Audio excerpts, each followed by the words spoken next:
Bonjour à tous et bienvenue dans Multisport, une émission où il sera question aujourd'hui de hockey avec les Albatros, un zoom sur le wave ski et de cyclocross en fin d'émission. Alors on va revenir sur l'événement cyclisme de ce week-end, le circuit de Primel-Trégastel, avec une invitée de marque, une marraine de marque. On va voir tout de suite les images. Philippe, c'était Julie Bresset qui était présente et très disponible, c'est le moins qu'on puisse dire. Une marraine en or, c'est la championne olympique de VTT, championne du monde de VTT, et puis la championne du monde de la disponibilité aussi, super accessible à Plouganou. On la voit ici à côté de Julien Absalon, le double champion olympique de VTT 2004 et 2008.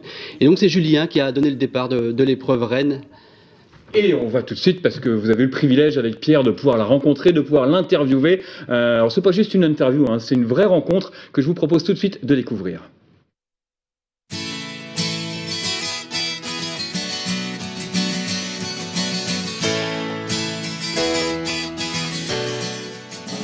Bresset, 3 mois après, c'est quoi la vie d'une championne olympique?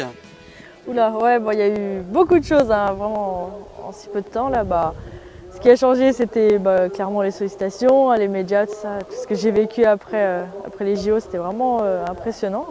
Vraiment, c'est un peu une autre vie que j'ai découvert.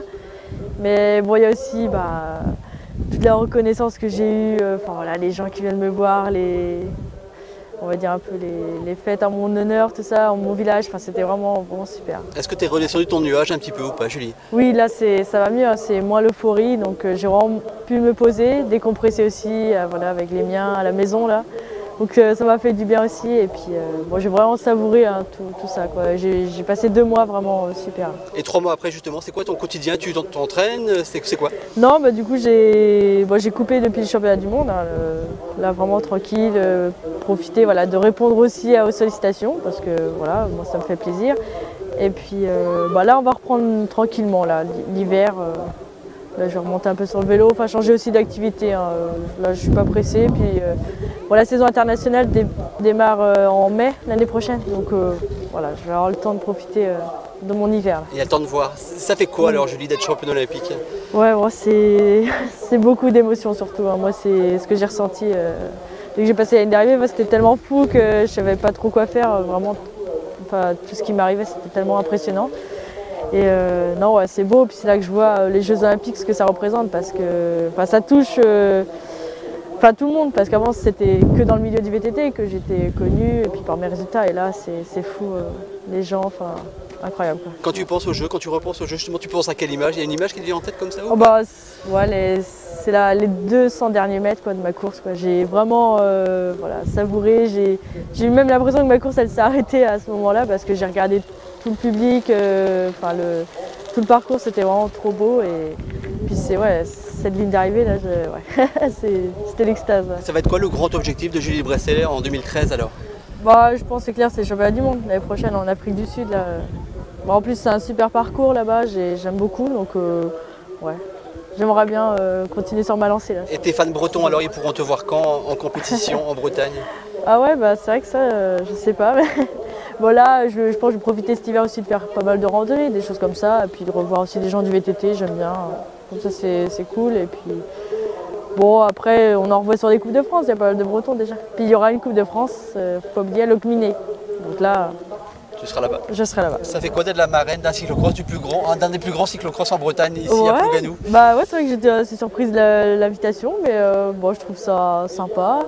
Puis vu que c'est en Bretagne, pour moi c'est pas très loin. Je découvre aussi ce fameux parcours, parce que ce site surtout, j'en entendais parler, mais je suis jamais venue. Donc je suis ravie d'être là. Et puis si ça peut donner aussi envie aux gens du coup de venir se déplacer, et puis, pour moi c'est bien.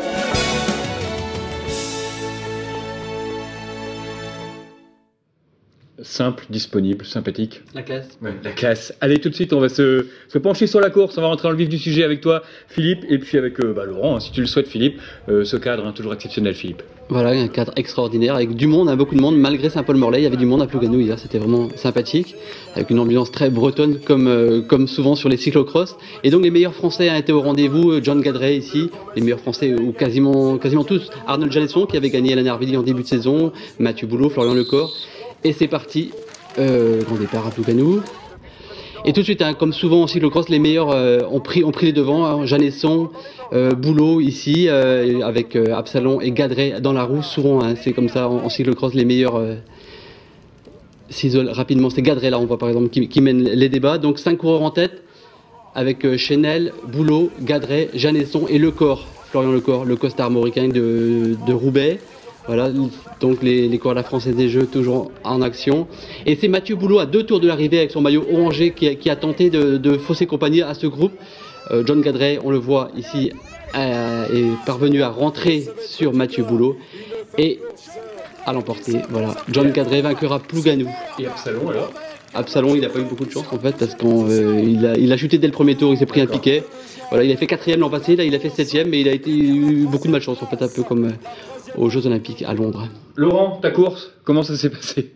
Bah moi c'était ma reprise, hein. J'ai fini ma saison routière donc il y a 3 semaines de cela, donc depuis j'avais fait aucun sport, donc hier c'était un petit peu difficile étant donné que je suis pas spécialiste en plus de ça. Quelques images justement. Donc voilà, mais c'est vrai que c'est agréable d'aller sur ce parcours à Plouganou dans ce cadre magnifique, et puis bah voilà, c'est l'occasion de remettre en route pour la préparation hivernale, donc ça fait plaisir, le public nous voit, enfin nous supporte, donc ils sont contents de nous voir malgré qu'on n'a pas la même allure que les premiers. Mais ça apporte quoi pour un routier de faire un cyclocross, Laurent? Ça apporte quoi? Bah, comme je dis, ça permet de faire les premiers efforts hein, pour la saison. On se dit bah ça y est, c'est reparti. Hier soir, je chantais bien que j'avais fait des efforts. Un mot sur le style là, parce que ça rigole en régie. Hein. Ils sont tous morts de rire en me disant il a pas le style. Ouais, bah c'est ça. Je voulais absolument pas prendre de risques. Moi, c'est pas mon objectif, donc je voulais éviter toutes les chutes. Et puis, donc voilà, j'y suis allé tranquille. J'ai même laissé ma place aux spécialistes dès le départ. Enfin, je voulais C'était pour reprendre vraiment tranquillement. Voilà, exactement, ouais. Et puis après, j'ai fait des efforts, bien sûr, mais à mon rythme. On va retrouver justement John Gadret et Mathieu Boulot au micro de Pierre Mangot et de Philippe. Je pense que c'est sans se prendre la tête qu'on a des résultats. Donc, comme j'ai dit, le cyclocross cette année, c'est un amusement. C'est pas, je le prends pas au sérieux. Donc, arrivera ce qui arrivera. Et puis voilà quoi. Tes objectifs maintenant, John, c'est quoi? Mes objectifs, bah, c'est monter en puissance pour le championnat de France. Donc, je suis déjà en bonne forme. Donc maintenant, c'est de maintenir la forme et de remettre une petite fois en route avant les championnats de France. Quoi. Tu sentais comment aujourd'hui sur un circuit que tu apprécies, non? Ouais, un circuit que j'apprécie, qui a changé, donc mais un très beau circuit. On a rarement des circuits comme ça en France au bord de mer, donc c'est agréable pour nous et pour le public aussi, je pense. Donc non, ça fait loin de chez moi, mais je suis content d'être venu. Tu t'es vu gagner ou pas, Mathieu? Ouais, j'y ai cru un moment, mais quand j'ai vu que John revenait derrière, je me suis dit que là, bon, bah, le dernier tour, ça va être dans la tête que ça va se jouer, et puis bah, j'ai craqué quoi. Qu'est-ce qui t'a manqué? T'es parti trop tôt, c'est ça? Ouais, un tour trop tôt, ouais, un tour trop tôt, ouais. Parce que t'avais déjà attaqué en début de course aussi. Ouais, je les ai testés un peu, et ouais, j'en ai peut-être un peu trop fait. Tu t'es fait plaisir en tout cas, non? Ouais, voilà, je me suis fait plaisir, c'est le principal. Philippe, prochain rendez-vous dans le coin. Lannervilly, fin janvier, le 27 janvier, avec peut-être une grande star du cyclisme au départ. Bonnen, Cancellara ou Gilbert, c'est le rêve en tout cas de Patrick Lehert. Et tu y seras aussi? Oui, avant d'attaquer la saison routière, voilà, avec le nouveau maillot. Donc, Et pour briller, pour aussi... Pour essayer de faire un petit peu mieux quand même. Voilà. Non, petit peu mieux. Je serai une semaine des courses, donc il faudra faire mieux.